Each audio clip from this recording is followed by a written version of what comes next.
Good morning, students of class 8. Welcome to history class. We are reading chapter 5 and our lesson for today is section 5.10, Growth of the British in India between 1765 and 1818. In the last class we have seen how the English East India Company consolidated their position in Bengal, Bihar and Orissa. That is by two major battle of Palashi and battle of Buxar, and after the grant of Diwani they obtained their power. After obtaining the Diwani of Bengal, Bihar and Orissa, the English aimed at conquering the Indian powers. So they started to obtain other powers or defeat other important powers at that time. The Marathas in the meantime revived their power after the Third Battle of Panipat. Once again they appeared in full strength in the Indian political scenes. So as you can see over here, the Maratha empire was a huge portion, so it was very important for the English East India Company to defeat them and get their territory under their rule, so that they can rule the complete India. So besides, another major power in South India was Mysore. So now the main target of English East India Company was Maratha and Mysore. Mysore under Hyder Ali and his son Tipu Sultan had raised early the dangers the English posed for them. The English, by interfering in the internal affairs of the Marathas and the kingdom of Mysore, got involved in war with both of them, and within 30 years the English defeated the Marathas and the Mysore Sultans in several battles. After the fall of Marathas and Mysore, there was hardly any power left who could give a fight to the English. So the major powers were that of Marathas and Mysore. And after obtaining this grant of Diwani and the rights of collecting tax and money from the states like Bengal, Bihar and Orissa, English East India Company wanted to establish their power in whole India, and for that the major two powers that they need to be conquered were that of Maratha and Mysore. In the present Karnataka region of South India, a talented person named Hyder Ali strengthened the kingdom of Mysore. In about 1761, he already made himself ruler of the state of Mysore and set about expanding his dominions. The rising British power was confronted with great danger from the Mysore Sultanate. Fortunately for the English, the lack of unity among the Indian powers offered them ample opportunity to establish their supremacy in India.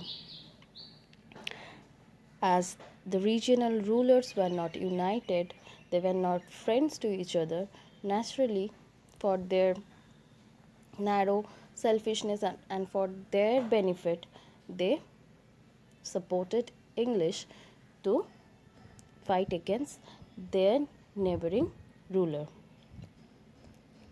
The English provoked other Indians' power against Mysore and thereby succeeded in conquering it.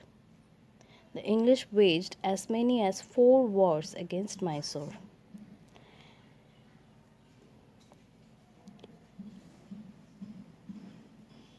In 1766, the East India Company joined the Nizam of Hyderabad against Hyder Ali. But the Nizam abandoned the war in 1768, leaving the British to face Hyder Ali alone. So this was First Anglo Mysore War, where Hyder Ali succeeded in defeating the English and compelled them to agree to the terms of the treaty dictated by him.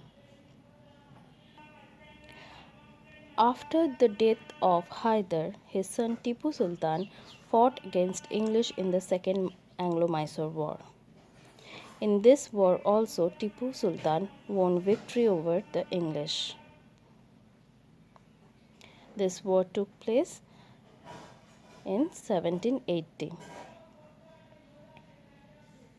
The Third Anglo Mysore War began in 1790 when Governor General Lord Cornwallis dropped Tipu's name from the list of the company's friends.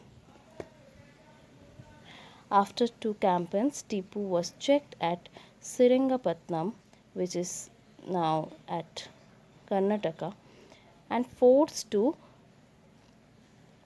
cede half his dominions, that is, to submit. The Fourth Anglo Mysore War was undertaken by Governor General Lord Wellesley on the plea that Tipu was receiving help from France. British troops stormed Seringapatnam in May 1799. Tipu died in the fighting and his troops were defeated. So in the first two battles, English lost, whereas in the third two battles, that is the Third Anglo-Mysore War and the Fourth Anglo, British won. And slowly they were gaining more power, political power rather. Now one Governor General who is very important while discussing about the expansion of British power is definitely Lord Wellesley.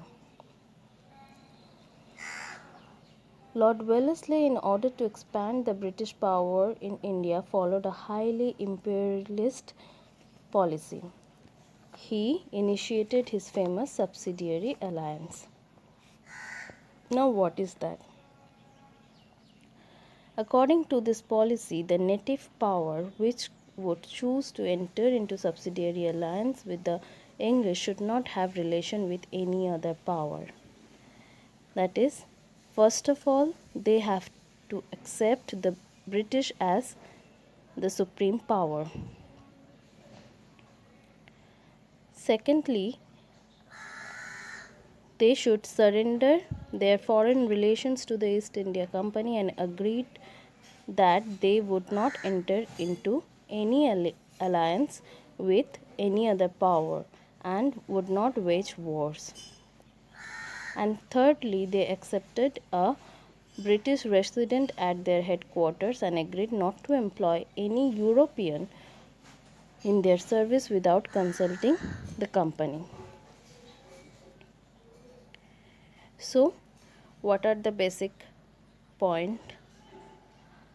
So, under this system of subsidiary alliance, the Indian rulers, that is the regional rulers of India, who agreed to this subsidiary alliance, first of all, they accepted the British as the supreme power in India. Secondly, they should not have relation with any other power, any other foreign powers. Like at that time, French was there in India, in this scenario of India. So they could not get into any kind of alliance with them, or they could not, join hands with them and fight against British. And finally, they accepted a British resident at their headquarters and agreed not to employ any European in their service without consulting the company.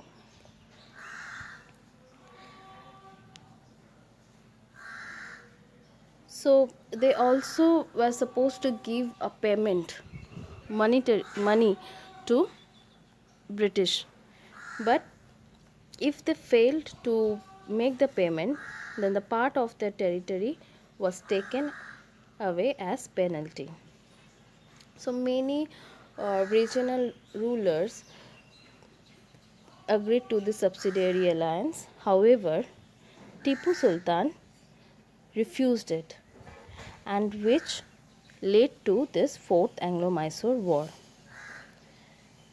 Although he fought gallantly in this war, he was killed by the British. And with this, the greatest and most determined enemy of the English in India failed. And after the fall of Tipu Sultan, Mysore became a dependency of the British. So after Tipu Sultan, there was no power left in this kingdom of Mysore, and it was British who took it over. And slowly their power was increasing in this land of India. So that was all for today. Read this section from your book and see whether you are having any problem or not. If you have any problem, you can send your query at the given mail address. Thank you.